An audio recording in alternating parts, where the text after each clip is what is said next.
আসসালামু আলাইকুম রহমতুল্লাহ বরকাত। সর্বপ্রথমে ভারতের দ্বিতীয় মুসলিম তীর্থভূমি ফুরফুরা দরবার শরীফ মুজাদ্দেদিয়া ওয়ানাথ ফাউন্ডেশনের তরফ থেকে এই পবিত্র রমজান মাসে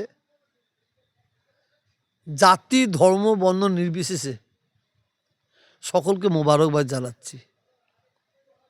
আমি এবং আমরা সবাই অবগত আছি, আজ থেকে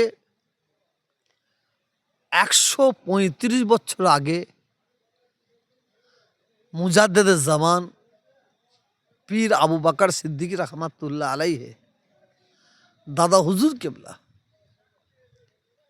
৭৫০ গ্রাম বাতাসা দিয়ে এই ইসলে সব প্রতিষ্ঠিত করেছেন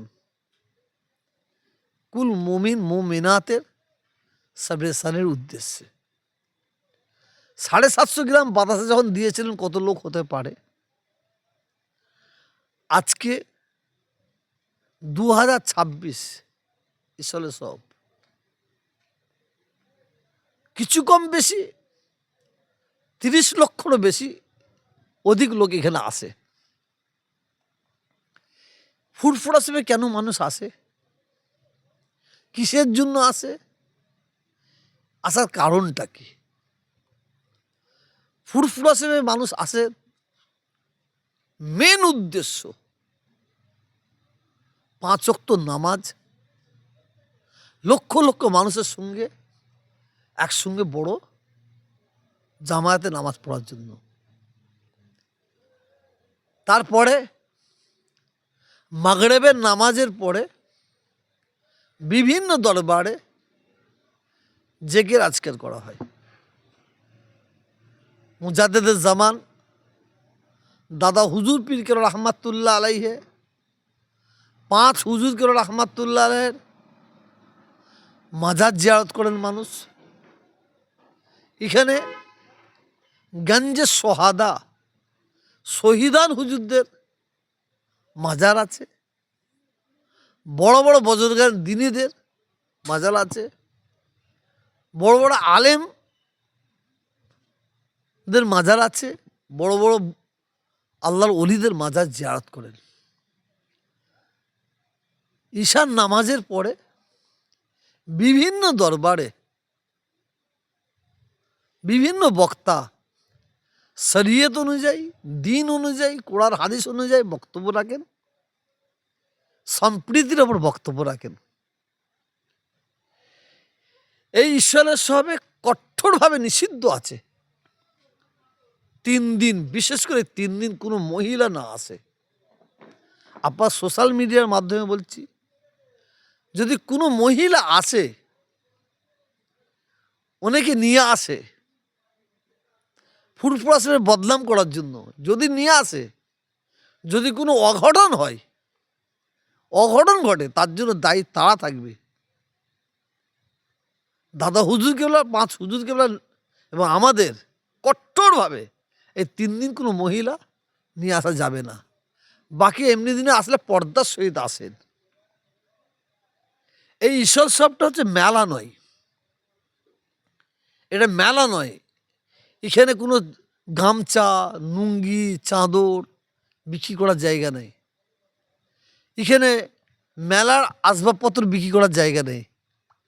খাবারের জায়গা বিক্রি করতে পারেন, আপনি বিভিন্ন খাবারের দোকান করতে পারেন। এই ঈশ্বরের সবে যারা আসবেন, কঠোরভাবে বলছি, একটু মনে রাখবেন, দাদা হুজুর ৫ হুজুরের মাজার, গঞ্জে সোহাদা শহীদান হুজুরদের মাজার, আল্লাহর মাহবুব বান্দাদের মাজার, কবর জিয়ারত করবেন, কবর সেজদা করবেন না। খবরদার, কবরে সেজদা করবেন না, ফুল চড়াবেন না, চাঁদও চড়াবেন না,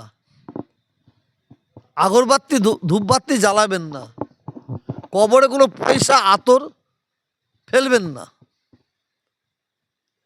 কর্মস্থানের ধারে গিয়ে আল্লাহর মাহবুব বান্দার দরবারে গিয়ে কবরের ধারে, কবরস্থানের ধারে সামনে দাঁড়িয়ে কালমা শরীফ পড়ুন, দরুদ শরীফ পড়ুন, কালাম শরীফ পড়ুন, দুটো হাত তুলুন আল্লাহ তাআলার দরবারে, আল্লাহ তাআলার দরবারে মোনাজাত করুন। খবরদার কবরবাসীদের কাছে চাইবেন না, খবরদার কবরবাসীদের কাছে চাইবেন না। তবে হ্যাঁ, আল্লাহর মাহবুব বান্দাদের ওসিলা দিয়ে চাইবেন আল্লাহর কাছে, এতে শরীয়তের কোনো অসুবিধা নেই।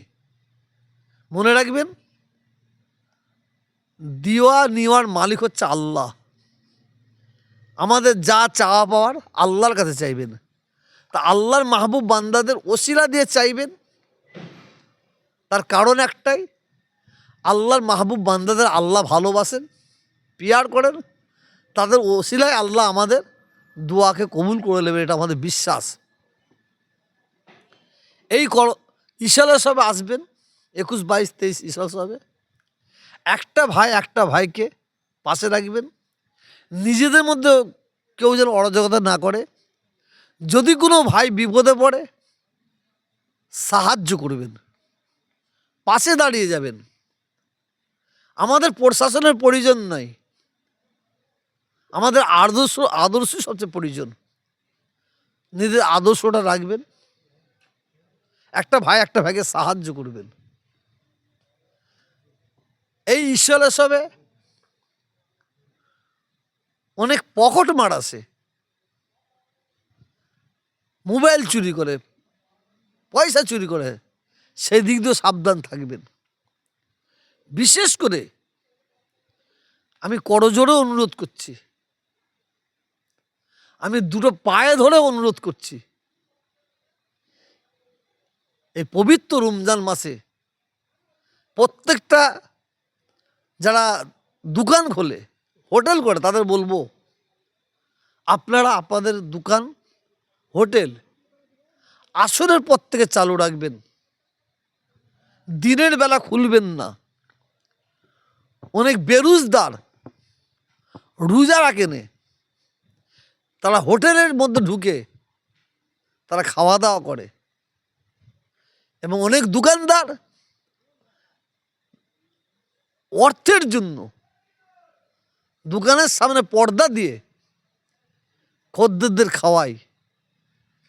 পর্দা কিন্তু আপনি দিতে পারেন, কিন্তু আল্লাহর চোখে আল্লাহর কুদরতি চোখে পর্দা দিতে পারবেন না। এটা আমাদের জন্য লজ্জা। মুসলমান হয়ে টুপি মাথায় দিয়ে দাড়ি রেখে পবিত্র রমজান মাসে ফুরফুরা এসে দিনের বেলায় হোটেলে খাবেন, বেরোজগার, আল্লাহ আপনাকে আমাকে ক্ষমা করবে না। আমি দোকানদারদের কাছে আমি করজোড়ে অনুরোধ করছি, প্রত্যেকটা দোকানদার ভাইদের কাছে করজোড়ে অনুরোধ করছি, ফুরফুরা শরীফের সম্মান আপনার সম্মান, ফুরফুরা শরীফের ইজ্জত আপনার ইজ্জত।